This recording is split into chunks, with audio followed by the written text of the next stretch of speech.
Graça e paz, minhas irmãs e meus irmãos, da parte de Deus e da parte do nosso Senhor e Salvador Jesus Cristo. Agradeço ao Irete pelo convite, agradeço à igreja que nos recebe. E, bom, a palestra hoje é sobre história da igreja. A gente vai voltar um pouquinho para o tempo da escola. A gente precisa precisamos um pouco voltar na memória e lembrar algumas coisas. Vou tentar ajudar a gente no máximo possível nesse aspecto. E, como o pastor disse, a gente não vai fazer só um exercício de contar a história da igreja, mas também ver o plano de Deus na história da igreja, ver o seu cuidado para com a nossa história e como a gente deve aprender com essa história. Então, eu vou tentar fazer com que seja mais dinâmico possível. Mas não se assustem, vão ter muitos nomes, datas, conceitos. A gente não precisa memorizar todos esses nomes, todos esses conceitos, todas essas datas. A gente precisa só ter uma visão, às vezes, panorâmica e tentar entender um pouco o que caracteriza a história da Igreja Reformada e que é o que a diferencia de outras tradições cristãs. Então, tentem pensar mais na visão geral. Eu vou falar os nomes, vou falar um pouco dos personagens, dos contextos, mas não se preocupe de memorizar tudo. Eu vou deixar no final a bibliografia para quem quiser aprofundar. A gente vai ver assim um pouco mais especificado, mas se contentem, se alegrem em poder lembrar pelo menos o contexto geral. Bom, a Reforma Protestante ela começa no início do que a gente chama história moderna. Lembrando assim, né, a gente tem a história antiga, a história antiga oriental, que é mais ou menos o nosso Antigo Testamento, a história antiga ocidental, com Roma, com a Grécia, com o Império Macedônico e depois com Roma. Quando começa o Novo Testamento, nós já temos Roma dominando, não ficamos sabendo na Bíblia do Império Grego, nem de Alexandre o Grande, mas foram muito importantes naqueles 400 anos entre o Antigo e o Novo Testamento. A igreja começa então, Cristo vem durante o Império Romano, a igreja começa durante o Império Romano, mas com o passar do tempo, o Império Romano sai de perseguidor para alguém que recebe a fé cristã como religião oficial do Império. Contudo, já no finalzinho, o Império é dividido entre Império Romano do Ocidente, com capital em Roma, e Império Romano do Oriente, com capital em Constantinopla. A Idade Antiga acaba com a queda de Roma, com a queda do Império Romano do Ocidente no século V, e aí começa então o que a gente conhece como Idade Média, que está lá o nome medievo fazendo referência a ela, que vai até o século XV, quando o Império Romano do Ocidente, do Oriente, Bizâncio, cai para o Império Turco Otomano.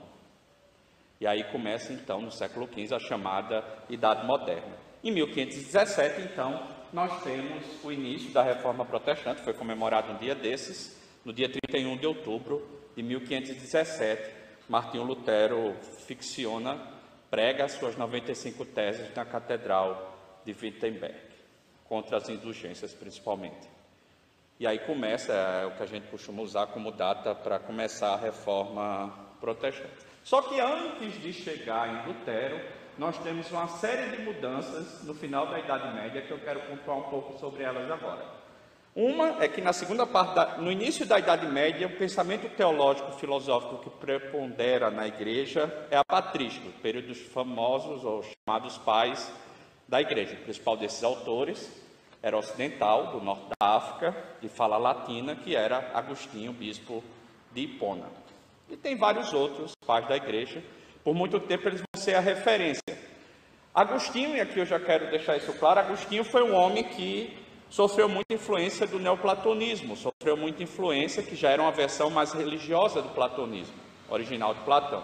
Sofreu influência do maniqueísmo, ele foi maniqueísta, melhor dizendo, durante muito tempo da sua vida, só já adulto que ele se converte ao cristianismo, e isso, de certa forma, influenciou o pensamento de Agostinho de Hipona. Em que isso influenciou? Em alguma medida, Agostinho fazia uma separação entre o mundo físico como sendo algo ruim, tudo que é ligado à matéria é ruim. Isso sofreu influência do maniqueísmo, isso sofreu influência do pensamento neoplatônico, sofreu influência do pensamento estoico. Uma série de filosofias do mundo greco-romano influenciaram a teologia desse período e fizeram com que houvesse uma certa depreciação de tudo que fosse físico, valorizando muito aquilo que não é físico, que é eterno ou que é espiritual. Como consequência disso, além de outros fatores, surge, por exemplo, o movimento monástico. Primeiro o movimento eremita, depois o movimento monástico. E aí a igreja passa a entender que tudo que é ligado à matéria é ruim. A sexualidade é ruim. Então, o celibato é melhor do que o casamento. Comer não é bom. Então, práticas muito até exageradas de jejum, comida às vezes sem prazer, excesso de trabalho e uma série de outras práticas, separação da vida social. Então tudo isso vai marcar esse início monástico da história da igreja. E Agostinho não foi completamente isento desse pensamento e da influência então de Platão e dessas filosofias que negavam a beleza da criação. Só que na segunda parte da Idade Média, chamada Baixa Idade Média, Aristóteles, o outro grande filósofo grego, ele entra por meio do império do reino árabe, do reino muçulmano, na Península Ibérica, ele entra na Europa. E a Espanha, então, por muito tempo vai ser dominada por reinos muçulmanos. E eles trouxeram o pensamento de Aristóteles. Aos poucos, aquela visão depreciativa do mundo foi sendo substituída por uma visão mais apreciativa do mundo. E aí você tem um desenvolvimento da medicina, tem desenvolvimento de uma série de ciências nesse período. Uma outra característica do pensamento aristotélico tem a ver com a valorização da razão. A ideia de que por meio da razão nós somos capazes de entender tudo, inclusive Deus. Você vai ter durante esse período vários autores escrevendo argumentos lógicos, racionais, para provar que Deus existe. E eu disse a vocês que a teologia do início da igreja é a patrística. Nesse período, então, a teologia que se desenvolve é a escolástica, tendo como seu principal representante Tomás de Aquino, dominicano Tomás de Aquino, professor em Paris. Certo, pastor, o que é que isso implica para a gente? Implica uma série de coisas. Uma das características dessa vinda do pensamento aristotélico para o Ocidente é uma maior valorização desse mundo. Uma doutrina que vai trazer isso, curiosamente Lutero, no período da Reforma, eu vou já chegar nele, quando escreve uma obra chamada do Cativeiro Babilônico da Igreja, obra que trata sobre os sacramentos, ele acusa a transubstanciação medieval de ser uma doutrina aristotélica. Por quê? Porque no mundo do início da patrística, em que a matéria não era bem vista, algumas pessoas tiveram dificuldade, inclusive, em acreditar que Jesus Cristo era Deus. Aliás, Jesus Cristo era homem, porque Deus não poderia se tornar homem porque a carne é má. Alguns vão negar, por exemplo, a ressurreição. Se Jesus se libertou dessa prisão, no pensamento platônico, que é o corpo, para que ele voltaria para ele? Isso já vai aparecer um pouco já lá no primeiro século, antes mesmo da patrística, a ponto de Paulo, porque Platão já existia, o pensamento já existia, Platão já havia existido, melhor dizendo, você vai ter Paulo precisando enfatizar em 1 Coríntios 15 a ressurreição corpórea de Cristo. Você vai ter João lutando contra um proto-gnosticismo, que é outra filosofia que também vai ser forte nesse período do início do cristianismo, que também tinha uma certa... O gnosticismo mesmo surge depois, no segundo século, mas existe o que se chama hoje de proto-gnosticismo no primeiro século, que nega a encarnação. E aí João escreve no seu evangelho que o verbo se fez carne. E precisa dizer isso de novo lá em 1 João.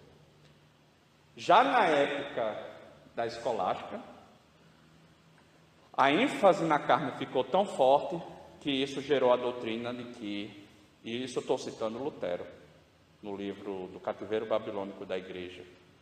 Lutero acusou essa doutrina de escolástica porque precisava o corpo de Cristo, o pão ser transformado em corpo e o vinho transformado em sangue. E ele disse, isso é doutrina escolástica. Desculpa, aristotélica. Isso não é doutrina bíblica. Lutero então afirma isso no Cativeiro Babilônico da Igreja. E essa ênfase então no pensamento racional. Em resposta à escolástica surgem dois movimentos. A escola agostiniana moderna, anti-aristotélica, vai dar uma maior ênfase na fé. Nessa daqui, o livre-arbítrio, e nessa aqui também, de certa forma, o livre-arbítrio começa a ganhar força, começa a se voltar à ideia de que, ok, o espírito do homem pecou, mas a razão não caiu, o homem ainda é capaz de chegar a Deus por meio da razão. Francis Schaeffer mostra muito bem isso no livro chamado A Morte da Razão, que ele demonstra que no pensamento de Tomás de Aquino, o pensamento racional era capaz, o homem por meio da razão era capaz de chegar a Deus. O pensamento, então, a volta do pensamento de Agostinho traz a ideia de que só a fé é capaz de nos levar a Deus. A razão do homem caiu. Não caiu só a natureza espiritual do homem, caiu o homem como um todo, inclusive sua razão. Portanto, nem a racionalidade, nem a inteligência, nem o pensamento do homem são neutros diante de Deus. Também sofreram as consequências da queda. Então, há uma maior ênfase na fé, há uma maior ênfase na revelação bíblica, uma menor ênfase na razão. O humanismo é uma corrente que sofre influência cristã, às vezes costuma-se vê-la como anticristã, ela não é necessariamente anticristã. Um dos grandes representantes do humanismo, Erasmo de Roterdã, e ele era um profundo cristão. Ele nunca conseguiu avançar e romper com a igreja medieval, com a igreja romana, mas era um profundo cristão e permaneceu católico até o final da sua vida. Erasmo de Roterdã, então, e muitos outros humanistas eram cristãos convictos. Duas características do humanismo eu quero pontuar aqui, que são importantes para o que a gente está conversando. Aliás, uma delas é a principal. Uma é essa ênfase na humanidade que eu disse, essa ênfase no homem, chamada às vezes em história de antropocentrismo. Daí também a grande ênfase na moralidade do homem e da salvação por meio da prática da moralidade. Alguns, inclusive, sendo acusados de voltarem com as heresias de Pelágio, lá do início do cristianismo, que defendia que nós somos salvos pelas obras. Então, muitos humanistas traziam muita ênfase na moralidade. Na vida moral, nós seríamos capazes, nós humanos, segundo os humanistas, nós seríamos capazes de viver uma vida perfeita, reta nesse mundo e assim obter a salvação. E isso foi um pensamento humanista. Lutero vai escrever um livro em resposta a Erasmo, vai ter uma troca de livros, digamos assim, entre Erasmo e Lutero sobre o livre-arbítrio. Lutero, então, vai defender que nós nascemos escravos. Não existe livre-arbítrio nenhum, porque Lutero que escreve, nós nascemos escravos. O título, às vezes, é traduzido em português como nascido escravo. Escravo de quê? Do pecado. Mas a segunda característica, que foi a que eu coloquei aqui, foi a cultura do ad fontes. Durante toda a Idade Média, ou boa parte da Idade Média, melhor dizendo, não havia interesse de voltar ao texto original. Durante quase toda a Idade Média, se leu a Vulgata de Jerônimo, um dos pais da igreja. E essa Vulgata estava já com um acúmulo de erros de tradução. Uma das características do humanismo, mesmo secular, é a volta à cultura greco-romana, a volta às fontes, a volta a textos clássicos. Então, se começa a colecionar textos antigos, dos pais da igreja, dos filósofos gregos, dos filósofos romanos, o estilo, a retórica greco-romana, tudo isso começa a gerar interesse na cultura. É nesse período que você tem os grandes renascentistas também, ou um pouco depois, quem assistiu às Tartarugas Ninja lembra o nome dos 4 principais. Não sei, eu acho que a maioria do pessoal aqui não é de ter assistido Tartaruga Ninja, mas tinha o Leonardo, que fazia referência a Leonardo da Vinci, o Rafael Sanzio, o Donatello e o Michelangelo. São os 4 personagens desse desenho, depois virou filme e tal. E se você for depois dar uma olhada nas obras dele, você vai ver várias obras fazendo referência à mitologia greco-romana. A Divina Comédia de Dante também, o tempo todo está dialogando com a cultura greco-romana. Do ponto de vista cristão, isso significou uma volta aos textos originais, a intenção de recolher textos originais. Erasmo de Roterdã, que eu já mencionei, foi um dos primeiros a fazer uma coletânea de textos do Novo Testamento em grego. Erasmo, então, aprende grego. Muitos dos humanistas e muitos dos teólogos desse período vão aprender hebraico e vão aprender grego, e não só o latim. Eles vão querer ler o Antigo Testamento em hebraico ou aramaico, dependendo da passagem, vão querer ler o Novo Testamento em grego. E aí se começa a perceber uma série de erros que foram sendo acumulados durante os séculos na Vulgata. Nós temos, esses erros são tão reconhecidos pela Igreja Romana que quando nós temos então a Contra-Reforma é feita uma revisão da Vulgata, a Vulgata Clementina. Então, há uma volta ao texto bíblico. Isso significa não só voltar às línguas originais, como há uma preocupação de não ler o texto bíblico só por meio de comentários, mas ler diretamente o texto bíblico. Na Idade Média, durante a escolástica principalmente, a forma de fazer teologia era por meio das sentenças de Pedro Lombardo. O que é que significa essas sentenças? Era uma coletânea de frases da Bíblia e de pais da igreja, completamente fora de contexto, e o aluno tinha que tentar fazer com que sentenças ou frases ou citações que pareciam contraditórias entrassem em acordo. Qual era o contexto daquela frase no livro que estava sendo citado não fazia diferença. Se fazia teologia com frases e não com estudo aprofundado do livro bíblico todo ou da Bíblia como um todo. Então começa a ganhar nessa época valor estudar-se um livro bíblico de ponta a ponta. Não estudar as frases de forma isoladas, mas estudar as frases na língua original, no contexto da época, o que é que significava nessa época, sei lá, quando Jesus diz assim, meu jugo é suave e leve. O que é que significava jugo naquele contexto?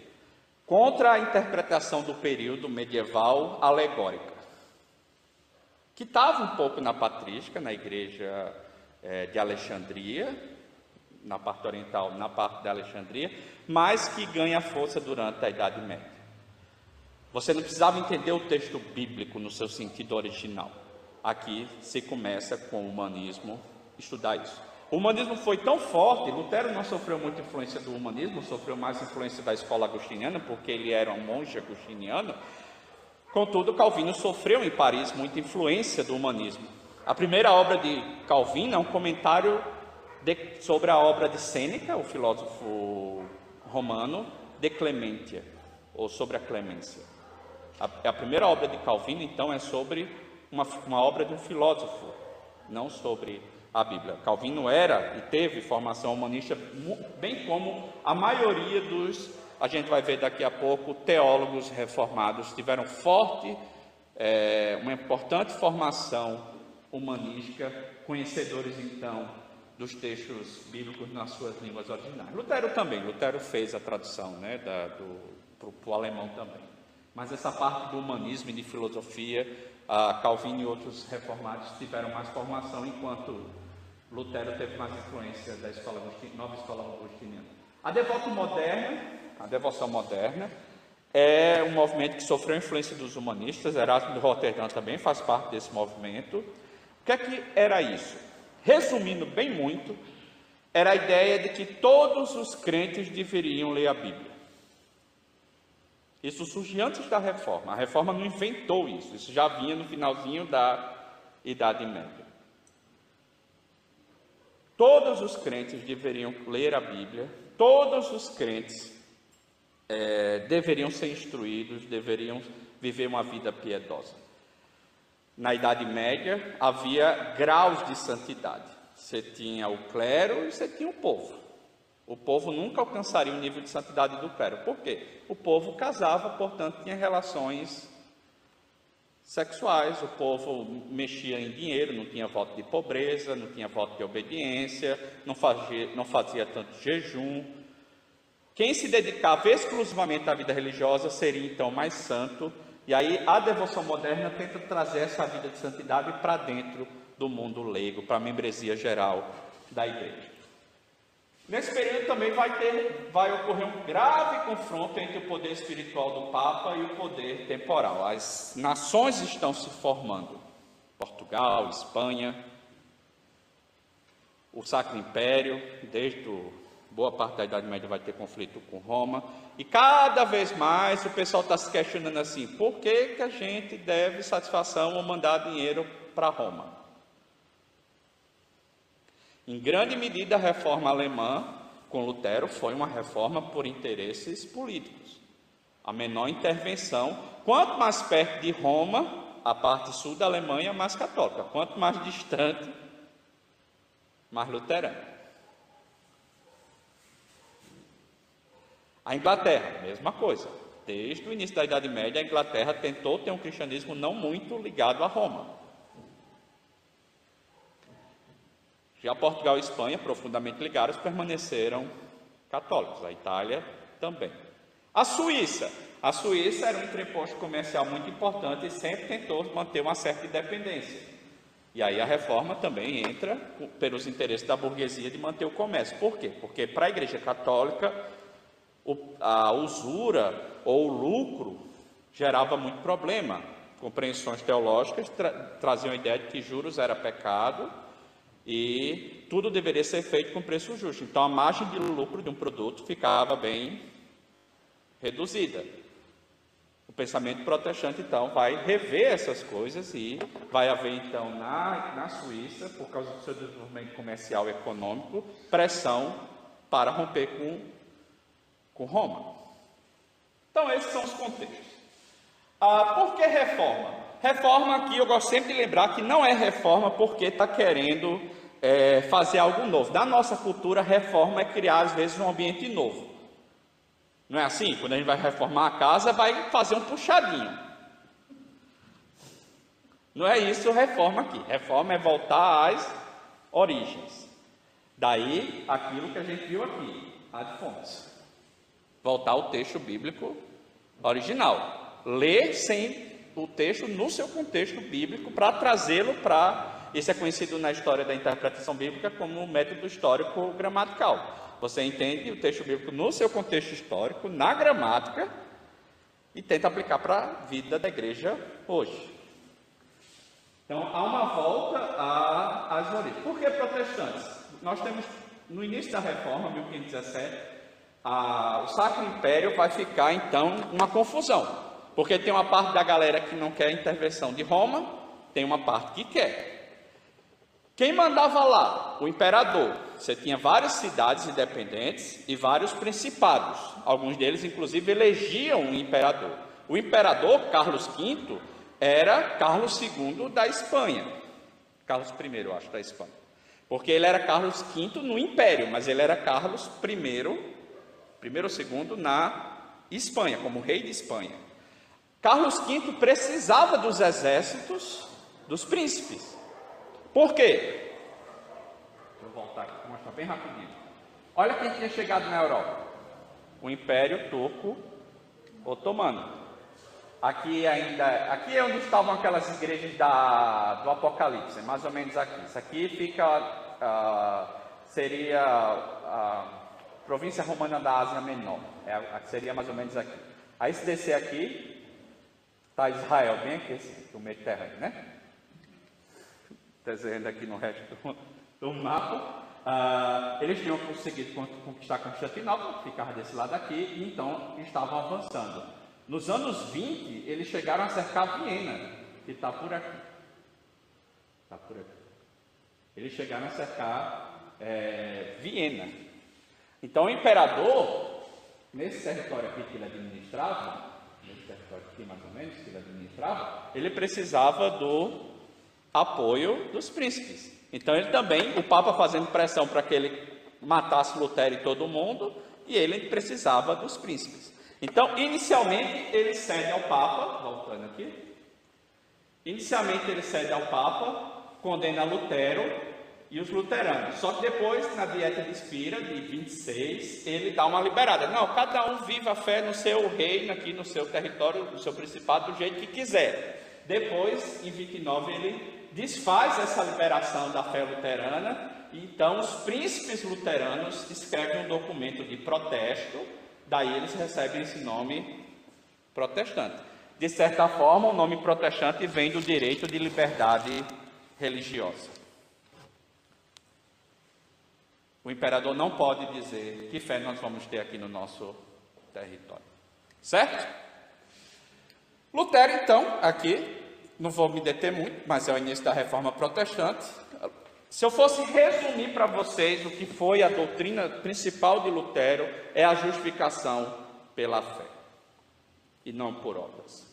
Quando Lutero escreve suas 95 teses, Lutero escreve basicamente contra as indulgências.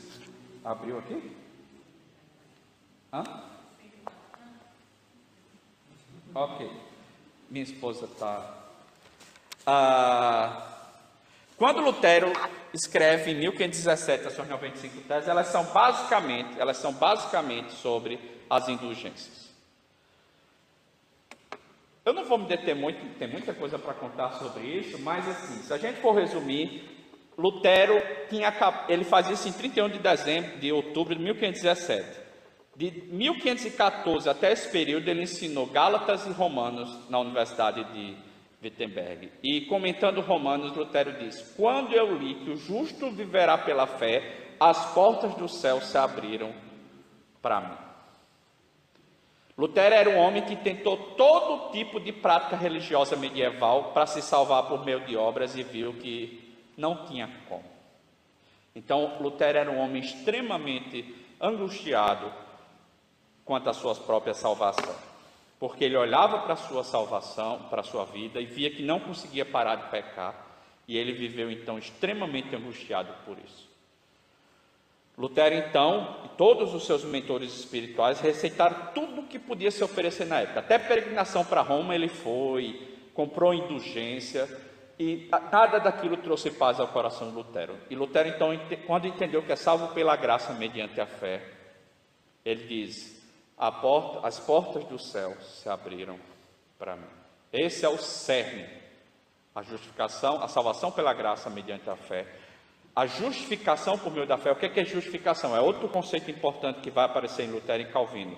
Deus olha para o pastor Flávio, olha para o Flávio América e diz assim: eu vejo alguém justo, não porque Flávio não pecou, mas porque Flávio se arrependeu dos seus pecados e teve fé em Jesus Cristo. Então a justiça de Cristo é colocada sobre Flávio unicamente por meio da fé. O que são as indulgências? Grosso modo, é a venda dos tesouros da justiça de Cristo, para que o cristão que estivesse no purgatório pudesse sair. Ele não estaria no inferno, as indulgências não tirariam ninguém do inferno, mas tiraria do purgatório. Tanto é que a frase célebre, a propaganda, o slogan de Tetzel, o vendedor de indulgências, era: cada moedinha que cai no fundo do baú é uma alma que sai voando do purgatório. E aí, Lutero cita essa frase, inclusive, nas suas 95 teses. Outro movimento que vai surgir, então, na Suíça são os anabatistas. O nome anabatista já tinha sido usado na patrística para defender aqueles que batizavam crentes que tinham pecado gravemente, aí entendiam que tinham que ser batizados de novo. Voltou a ser usado de novo no período moderno, no período da Reforma, para aqueles que entendiam que batismo não poderia ser dado a crianças. Consequentemente, as crianças não poderiam ser batizadas. Quando o adulto se convertia, ele era então batizado. O movimento anabatista, às vezes chamado de reforma radical, é muito difícil assim de dar uma característica além dessa questão do batismo para ele, porque eles eram muito diferentes entre eles. Mas se eu fosse dar algumas características assim, uma delas é que eles eram contra quase qualquer sistematização da teologia. O Espírito Santo revelava meio de forma... Cada um se reunia, o grupo se reunia e o Espírito Santo revelava ali. Não tinha uma teologia assim, muito sistematizada. Uma outra característica dos anabatistas, de alguns grupos anabatistas, é que eles eram pacifistas. Outros não, outros saíram matando, teve guerras contra eles, inclusive, mas muitos eram pacifistas. O movimento anabatista foi muito perseguido por luteranos, calvinistas, católicos, por todo mundo, pela igreja anglicana, mas eles ainda têm, digamos assim, herdeiros hoje. Uma outra característica anabatista, uma profunda separação do Estado e da sociedade. Quem são os herdeiros dos anabatistas hoje? Nós temos uns aqui bem pertinho, em Vitimaçum, os menonitas. Eles são de origem anabatista. Então, os anabatistas foram para a Holanda, depois foram para a Rússia, e da Rússia vieram para a América do Sul, Estados Unidos, Austrália, os menonitas. Outros aparecem nos Estados Unidos naqueles programas do Discovery, os Amish. Também é um grupo de origem anabatista. Henrique VIII, então, querendo se separar, não teve filho lá da princesa espanhola, vai casar com Ana Bolena, faz a reforma. Os anglicanos não gostam muito de reconhecer isso, mas foi isso que aconteceu. E começa então a reforma na Inglaterra. Mas tinha muita gente piedosa que trabalhou junto com Henrique VIII. Esses são os principais movimentos então, que surgem além do movimento reformado: luteranos, anabatistas e anglicanos. Igreja da Inglaterra, ok? Se eu fosse resumir, isso não tanto para os anabatistas, mas para luteranos, anglicanos e reformados, os 5 solas, às vezes são conhecidos assim, eles resumem a doutrina protestante, ou oriunda da reforma protestante. Sola Escritura, a única fonte de fé e prática é a palavra de Deus, é a Bíblia, o Antigo e o Novo Testamentos. A tradição não tem autoridade, na igreja anglicana até que tem um pouco, mas para luteranos e reformados não. Os concílios erram, é um reconhecimento importante. Às vezes os concílios erram, os concílios não têm a mesma autoridade da palavra de Deus. Solos Cristo, somente Cristo, há um único mediador entre Deus e os homens, é Jesus Cristo. Portanto, nós não precisamos de outros sacerdotes, porque nós temos um sumo sacerdote diante de Deus. Isso implica na doutrina de Lutero de sacerdócio universal dos crentes. Todos os crentes têm acesso a Deus diretamente como sacerdotes por causa de Cristo, o sumo sacerdote. Isso tem a ver também com mediação da salvação e das orações, que foi o que eu acabei de dizer. Isso tem a ver também com a ideia de que nós somos salvos pelos méritos de Cristo e não nossos próprios méritos, ou qualquer outro mérito que a igreja nos ofereça, mas pelos méritos de Cristo que nós recebemos, então, somente pela fé e não por obras. Não que as obras não façam parte da vida cristã, mas elas são consequências da salvação e não causa. As obras, elas são consequência de sermos salvos.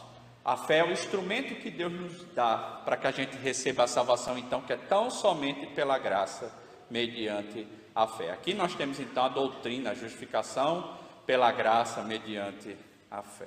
Baseada essa justiça na obra de Cristo. E só lhe deu glória.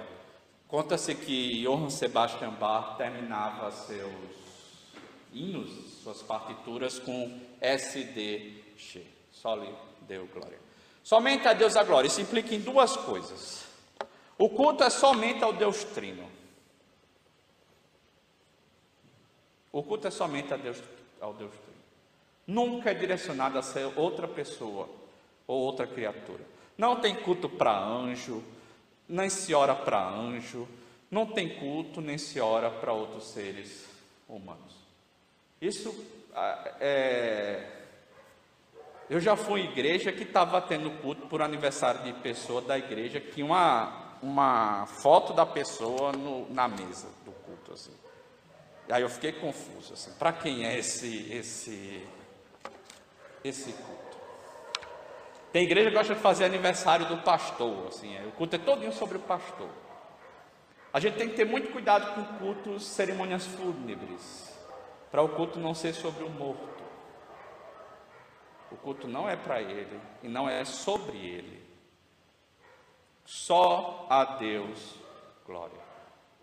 Isso é um princípio básico da reforma protestante, quer seja luterana, quer seja reformada. Tem outra coisa que implica nesse só lhe deu glória.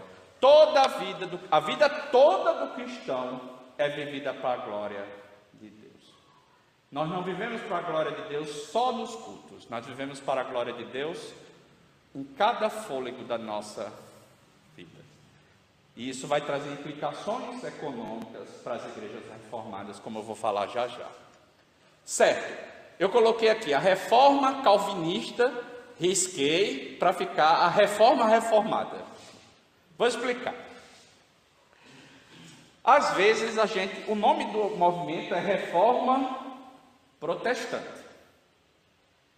Mas desse movimento saíram vários movimentos.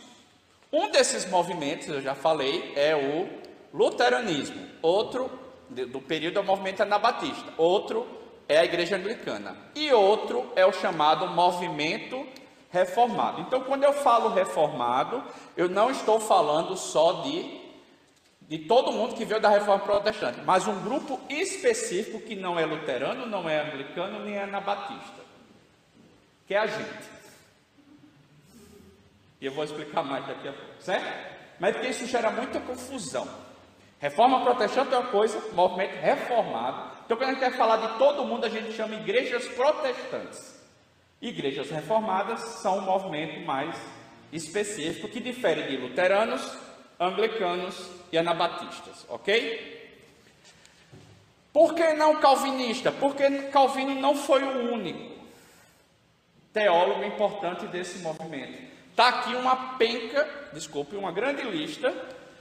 A doutora Maria disse para não usar expressões não técnicas. Uma grande lista de gente que veio antes de Calvino, ou foi simultânea a Calvino, e foi tão importante quanto ele. Esse pessoal foi importante na reforma, tanto na Suíça como no Império, porque todas as cidades aqui, com exceção de Estrasburgo, faziam parte da Suíça, da Confederação Suíça, e Estrasburgo fazia parte, na época, do Sacro Império. Foi para a França na Primeira Guerra Mundial, voltou para a Alemanha na Segunda Guerra Mundial e hoje pertence de novo à França. É uma região por muito tempo, foi uma região muito exportada. A Alsácia e a Lorena faz parte dessa região. Ulrich Zwinglio, o reformador de Zurique, ou de Zurique em português, o reformador de Zurique, ele é bem simultâneo a Lutero, escreve nos anos 20, só que ele não conseguiu entrar em harmonia com Lutero por causa da ceia. Lutero entendia a presença real física no corpo, do corpo e do sangue na ceia, e Zwinglio tinha uma visão que aquilo era apenas o momento da ceia era apenas um símbolo, que não é a visão reformada, a gente vai ver isso daqui a pouco, mas essa é a visão de Zwinglio, que ficou predominante nas igrejas pentecostais, arminianas, batistas, predominou a visão de Zwinglio na maioria dessas igrejas. Elas são uma visão diferente do catolicismo, diferente do luteranismo e diferente das igrejas reformadas e de Calvino. Zwinglio morreu em batalha contra os católicos. O sucessor dele foi o Bullinger, também escreveu em Zurique, escreveu inclusive uma confissão de fé muito importante, que a igreja usa ainda hoje, que a segunda confissão helvética. A helvética faz referência à Suíça. Bullinger foi também um humanista. Martin Bucer, em Estrasburgo, tentou fazer um acordo entre Lutero e Zwinglio, também não conseguiu. Foi o reformador de Estrasburgo. Influenciou muito Calvino. Calvino, por um tempo que foi expulso de Genebra, esteve em Estrasburgo com Martin Bucer, e Martin Bucer influenciou muito Calvino na visão da ceia e na liturgia. Muito da nossa liturgia reformada hoje é semelhante à liturgia que Calvino desenvolveu enquanto esteve em Estrasburgo com Martin Bucer. que começa com o Salmo, acho que é o Salmo 142, o nosso socorro está no nome do Senhor, Criador do céu e da terra, acho que é Salmo 142, 8. E aí, volta, alento, oração de confissão, oração de iluminação, todos os processos que nós temos na nossa liturgia reformada são muito semelhantes à liturgia que João Calvino desenvolveu durante seu período em Estrasburgo, quando ele foi expulso de Genebra e antes de voltar a Genebra. Então, há muito da nossa teologia está ligada ao período que Calvino esteve com Martin Bucer. João Scolampádio, um dos nomes que eu acho mais bonitos dos que tem aqui, sugiro o nome, alguém tiver um neto, um filho, é um nome interessante. Scolampádio, Ecolampádio, melhor dizendo, Eco é casa, casa da lâmpada, ou casa da luz, ou luz da casa, alguma coisa assim. Foi um reformador em Basileia. Tem uma carta muito legal de Lutero para Ecolampádio. A carta, ele fala de Erasmo e reclama um pouco de Erasmo de Roterdã. Ele diz assim: o Erasmo foi muito importante para a gente voltar ao texto bíblico e tal, mas Erasmo não avançou. Lutero meio que diz assim: Erasmo não avançou na reforma, não quis avançar, não quis aprofundar-se na interpretação. Ele só trouxe o texto, mas não quis se aprofundar na teologia e na leitura da Bíblia. É uma carta que Lutero escreve, acho que 22, para Ecolampádio. E diz assim, aí ele faz a comparação: ele é igual a Moisés. Ele viu a terra prometida, mas não quis entrar. No caso de Moisés, não foi que não quis, né? Não foi. Depois você tem Berthold Haller e Franz Pope, em Berna. Eles também vão ser importantes, porque eles escrevem assim, o primeiro documento reformado, que são as 10 resoluções, ou as 10 conclusões, ou as 10 teses de Berna. Bem no iníciozinho. Eu vou falar um pouco dela depois. Guilherme Farel, que é um francês, foi importante em Berna também, participou. Naquela época se faziam debates públicos, aí chamava os reformadores e os padres para debater, e depois a cidade votava se ia continuar com os bispos católicos ou se tornaria protestante. Essa de Berna foi um exemplo que eles decidiram que se tornariam protestantes. Guilherme Farel, então, foi quem convenceu Calvino a ficar em Genebra. Calvino era de Noyon, estudou em Paris, e estava fugindo da perseguição lá, então ficou em Genebra. Por muito tempo trabalhou em Genebra, foi expulso, ele e Farel, logo no início. Eu não me lembro se eles não chegaram nem a ter 3 anos, eles foram expulsos porque acharam a reforma. O pessoal trouxe, gostou deles, mas achou a reforma muito radical. Aí mandaram ele embora. Em uma certa medida foi porque Calvino achava que não era para todo mundo participar da ceia do Senhor. Não bastava ser morador de Genebra para participar da ceia do Senhor, tinha que ser crente. Aí o pessoal, não, Calvino, foi demais. Ele vai embora com Farel, passa aquele tempo que eu disse em Estrasburgo, a coisa desanda em Genebra, ele diz: manda trazer Calvino, e aí ele fica até o final da sua vida. Começa a Academia de Genebra, que vai ser o centro irradiador do pensamento reformado. Por que não calvinista? Porque não era o único teólogo, mas foi um dos mais importantes. Ele então vai irradiar pela Europa e pelo mundo a teologia a partir da Academia de Genebra. Muitos dos reformadores aqui de reforma protestante, mas dos teólogos reformados que eu vou citar daqui a pouco, estudaram em Genebra, na Academia, que virou depois a Universidade de Genebra, que existe ainda hoje. Lutero foi o cara do pavio, que estourou e começou a reforma. Calvino foi o cara que sistematizou. As obras de Calvino, inclusive, foram muito importantes para a formação da língua francesa. Assim como Shakespeare foi importante, e a King James, a Bíblia do rei James, foi importante para a formação do inglês, porque naquela época as nações estavam se formando, existiam vários dialetos, às vezes ninguém entendia o que se falava. Então você não tinha uma gramática, um dicionário nacional de inglês ou de francês, eram os grandes livros com muitas palavras que viravam a norma. Você queria saber como é que se escrevia uma palavra em inglês? Ia lá na King James, ou numa obra de Shakespeare. Queria saber como é que se escrevia uma palavra em espanhol? Ia no Don Quixote de Cervantes. Como é que uma palavra se escrevia em português? Lusíadas de Camões. Uma palavra como ela se escrevia em alemão? Na Bíblia de Lutero. E queria saber como se escrevia uma palavra em francês?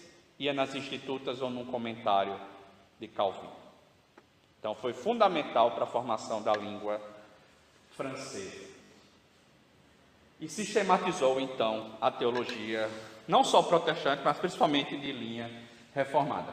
Comentou a maioria dos livros bíblicos, escreveu o Catecismo de Genebra e tem uma penca de cartas dele também. Se eu fosse dar uma característica do pensamento, ou da ênfase do pensamento de Calvino, está na soberania de Deus, tanto na doutrina da providência, quanto na doutrina da eleição.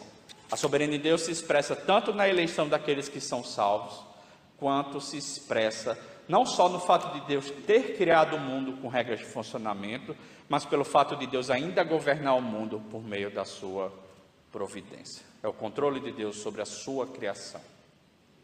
Essa é uma das grandes ênfases do pensamento de Calvino, que vai se perpetuar em toda a tradição reformada. Outra característica é a presença real e espiritual de Cristo da ceia.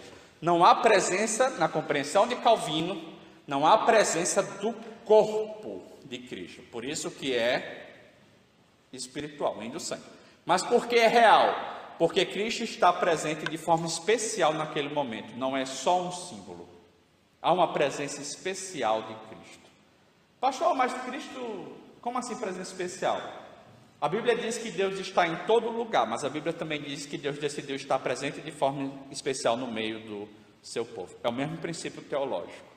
Jesus está, como Deus e onipresente, está em todo lugar. Mas ele disse, também estarei no meio de vós, ou diz, quando 2 ou 3 estiverem reunidos no meu nome. Então, a compreensão reformada, a partir de Calvino, é que Cristo está presente de forma espiritual, não é o corpo nem o sangue, mas real na ceia. Não estou entrando aqui em juízo de valor, quem está certo, está errado, estou dizendo o que é que Calvino disse, certo? E a questão da vocação. Lutero trouxe o desenvolvimento da ideia de sacerdócio universal dos crentes. Todo crente tem acesso direto a Deus, não precisa da igreja, nem precisa de pastor e de sacerdotes. Calvino, então, concordava com a ideia, mas trouxe um outro desenvolvimento que foi o conceito de vocação. O que é o conceito de vocação em Calvino? Todo crente, todo, é chamado para ser santo, do pastor ao padeiro. E todos são chamados por Deus para serem santos onde estiverem. O pastor não é mais santo do que, ou não deve ser mais santo do que o padeiro. O presbítero não deve ser mais santo do que o pedreiro. E assim, eu só estou usando P, né? Mas assim, entenderam, né? Não precisa ser com P. Todos são chamados para ser santos. Isso foi fundamental para o que Max Weber, um sociólogo do início do... Eu acho que não tem esse erro, acho que é só o X. Do início do século XX, chamou de ascese intramundana. Vou explicar bem rapidão isso aqui, porque isso é importante. Eu até escrevi um artigo para a revista Castrolanda falando disso. Quem lembra da escola, ouviu o professor às vezes dizer, de história, dizer assim, Calvino é o pai do capitalismo porque ele dizia que é salvo quem é rico, isso é sinal que é salvo. Calvino nunca disse isso. Para começo de história. Eu mesmo, como professor de história, ouvi isso como aluno e ouvi isso em outros contextos da área de história. Calvino nunca disse isso.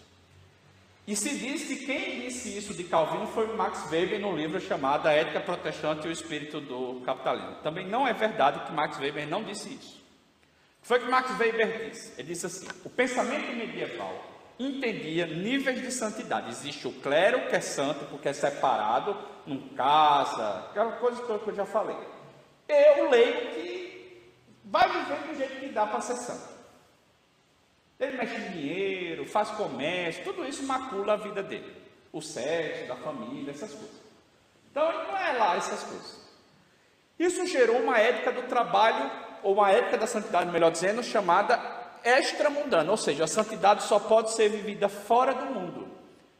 Isso traz impacto no trabalhador que é católico, que é cristão, porque ele pensa assim, já que eu não consigo ser lá tão santo assim, ele começa a separar um pouco o sagrado do profano. Eu sou santo quando eu estou na missa, porque eu faço daquela porta da igreja para lá. Aí Max Weber percebeu que as igrejas de origem calvinista, reformada, entendiam que eu sou sapateiro, eu vou fazer o melhor sapato para a glória de Deus. e vou vender de forma justa. Não vou gastar meu dinheiro com tolice.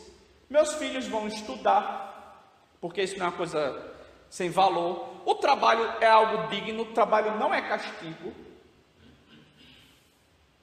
Trabalho é algo que é digno, porque a Bíblia diz que o trabalhador é digno do seu salário. Isso gerou uma ética do trabalho e uma ética, uma moralidade, uma honestidade, uma valorização do dinheiro, do trabalho diferente nos mundos protestantes. Holanda, Inglaterra e Estados Unidos, que sofreram influência do puritanismo, que é o que o Max Weber coloca. E isso trouxe desenvolvimento econômico para a Holanda, e a Holanda foi a maior potência do século XVII, do tamanho de nada, para a Inglaterra e para os Estados Unidos da América. E um caso recente disso é a revolução que aconteceu na Coreia nos últimos anos, por causa dessa ética do trabalho, por uma coisa que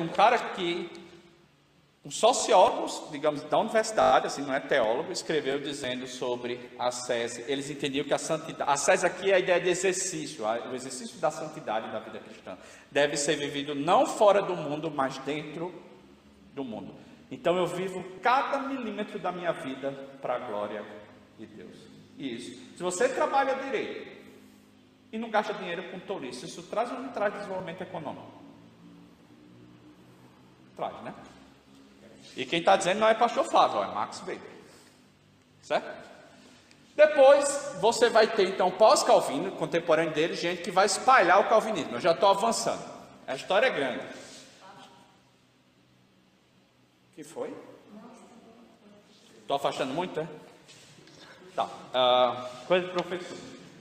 John Knox vai levar para a Escócia Frederico III, o piedoso do Palatinato, era um principado lá de um território do Sacro Império. Vai chamar Zacarias e Ursinus e Oleviano para escrever o Catecismo de Heidelberg, levar isso dentro do Sacro Império.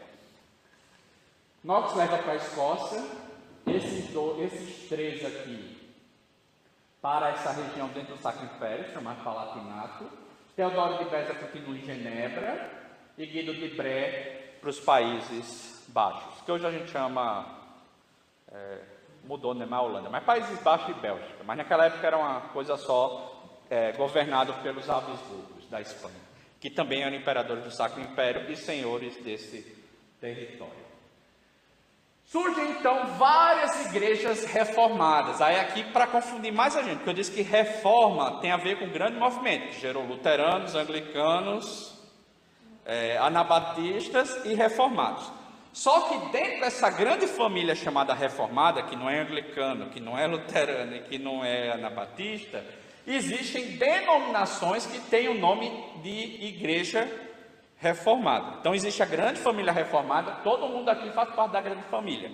Mas existem 3 denominações pelo menos, existem várias, mas em 3 lugares, países ou regiões, que as igrejas passaram a ser chamadas de igrejas reformadas. Na Suíça, era o nome que elas recebiam, Igreja Reformada de Genebra, Igreja Reformada de não sei de onde. Igreja Reformada da Holanda, está aqui o nome da gente, né? A sua origem, e também no leste europeu. A gente não costuma conhecer esses irmãos de lá, mas também foi muito importante na Hungria, na Transilvânia, um pouquinho na Polônia, certo? Existem também igrejas que receberam o nome de igrejas reformadas. Existe dentro da família reformada uma denominação chamada presbiteriana, que surge na Escócia. Hoje está presente, eu vou dar um dado, um fato. De toda essa família reformada, é a que se espalhou mais pelo mundo, porque foi a única que conseguiu não ser uma igreja étnica, ou ter muita presença étnica. Ainda a igreja reformada é, mundo afora, uma igreja de origem holandesa, se ela é de origem holandesa. Se ela é de origem suíça, ainda é uma igreja bem suíça. Entenderam o que eu estou dizendo? A presbiteriana não é mais uma igreja de escoceses. Faz um bom tempo, principalmente quando foi... Na Escócia ainda é, mas nos Estados Unidos, Canadá, México, Coreia, em outros lugares, no Brasil... ela deixou de ser assim uma igreja de escoceses, ela passou a ser uma igreja geral. Assim. Quem concorda com a doutrina? A igreja Huguenote era o nome dos da igreja na França, às vezes chamada reformada, mas às vezes chamada Huguenote mesmo, era como os reformados, a grande família reformada era chamada na França, ainda existe lá, às vezes recebia o nome de igreja reformada também, é o movimento puritano. O movimento puritano não é uma igreja, é um movimento calvinista ou reformado que influenciou muito a Inglaterra e os Estados Unidos, e influencia o mundo hoje. Eles influenciaram o anglicanismo. Dentro da igreja anglicana existe a chamada alta igreja, que é mais católica, chamada de anglo-católica, e tem a igreja mais calvinista, chamada de forte influência puritana. Vou dar alguns nomes: John Stott, J.I. Packer, todos autores anglicanos de forte influência puritana e menos anglo-católica. E você tem a galera ali do meio, né? O Alistair McGrath, da História da Igreja, é um pouco também influenciado pelo puritanismo. Os congregacionais, existem no Brasil e em outros lugares do mundo, são aqueles que lutaram contra a predominância anglicana, e muitos deles criaram igrejas independentes, de origem ou arminiana ou puritana. Mas muitos foram de influência puritana. O grande teólogo puritano norte-americano, Jonathan Edwards, era congregacional. E os batistas, eu botei aqui entre aspas porque é um movimento assim muito heterogêneo também. Mas surge o movimento batista na Inglaterra, vai na Holanda, e ali eles vão para os Estados Unidos, e de lá eles se espalham pelo mundo. Mesma coisa, batista tem pentecostal, batista neopentecostal, batista arminiano e batista calvinista, geralmente muito influenciado pelo movimento puritano. Aí aqui, mais ou menos, onde está dessa cor aqui, que eu não sei qual é, porque eu sou daltônico, é roxo? Onde está roxo, havia uma forte presença reformada. Ou seja, sul da atual França, Suíça e Estrasburgo, um pedaço, e o Palatinato. A Suíça aqui, o Palatinato aqui, e as regiões ao redor do Palatinato. Países Baixos, sobretudo o que a gente chamou de Holanda, ou Países Baixos, a Bélgica ficou mais católica, Escócia, e esse território aqui, que é tipo um verde, esse amarelo aqui é uma mistura de catolicismo com uma mistura de aqui e aqui, uma mistura de catolicismo com muitos protestantes, alguns luteranos, mas muitos deles reformados. Só que no finalzinho do século XVI, dos anos 1500, essa galera aqui praticamente se tornou católica, o movimento reformado não conseguiu avançar. Mas ainda existem igrejas reformadas aqui. Bom, os principais documentos confessionais. 10 conclusões de Berna, que eu citei, né, do Halley e do Kolbe, em 28. Catecismo de Genebra de Calvino, de 42. Catecismo de Pierre Viret, escrito para uma cidade da Suíça, de 58. Confissão de Fé de Guanabara, escrita no Brasil pelos franceses huguenotes, que invadiram o que a gente chamou de Rio de Janeiro, pastores esses enviados por Calvino. Confissão de Fé francesa, de 59, com forte influência, inclusive escrita do próprio João Calvino.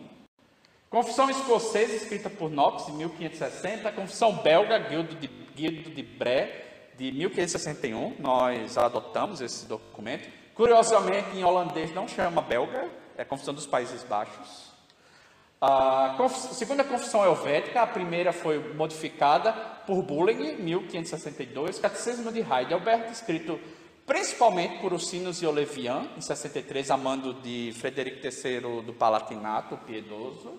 Cânones de Dort, aqui já então documentos do século XVII. Cânones de Dort, para combater o arminianismo. Procurei uma palavra bem boa para falar do arminianismo. Confissão de Westminster, breve catecismo de Westminster e catecismo maior de Westminster, e eu não coloquei, mas também teve o diretório de culto de Westminster, também documentos dos anos 40 do século 17, um documento escrito tanto por escoceses, presbiterianos, quanto puritanos de todo tipo, anglicano, congregacional, ingleses, né? No parlamento inglês em Westminster, foi nessa mesma época que decapitaram o rei da Inglaterra. Gosto sempre de lembrar isso. Aí eu quero só mostrar aqui uns pedacinhos desses documentos para mostrar a unidade entre esses documentos. Não dá para mostrar tudo, vou mostrar algumas coisas. Agostinho de Hipona, no início das Confissões, escreveu: fizeste-nos para ti, inquieto está o nosso coração enquanto não repousar em ti. Ou seja, a gente só tem paz e alegria quando encontra Deus. Certo? Catecismo de Genebra, escrito por Calvino. É no estilo mestre e aluno, mestre e aluno. Mestre, qual é o fim principal da vida humana? Lembra essa frase aqui: conhecer Deus por quem os homens foram criados. Que razão você tem para dizer isso, aluno? Porque Ele nos criou e nos colocou nesse mundo para ser glorificado em nós. Lembra dessa frase aqui. E é fato certo que a nossa vida, da qual Ele mesmo é o começo, deve ser devotada à sua glória. Só lhe deu glória. Qual é o maior bem do homem? É exatamente a mesma coisa, ou seja, conhecer Deus. Por que você sustenta que seja o maior bem? Porque sem isso a nossa condição é pior do que a dos animais irracionais. Até aqui, então, nós vemos claramente que nada pior pode acontecer ao homem do que não viver para Deus. Catecismo de Heidelberg. Primeira pergunta: qual é o seu único consolo na vida e na morte? Resumi aqui, cortei uns pedaços, mas vamos lá. Que não pertence a mim mesmo, mas pertence ao meu fiel Salvador Jesus Cristo. O que é que dá sentido à minha vida? Que eu pertenço a Deus. Aqui no caso, a ênfase está cristológica a Jesus Cristo. Breve Catecismo de Westminster. Primeira pergunta: qual o fim principal do homem? O fim principal do homem é e gozá-lo. Hoje se usa por confuso. Enfim, alegrar-se nele para sempre. Você evita esse termo, gera problemas na nossa alma. Desenvolvimentos teológicos reformados. Teologia da aliança.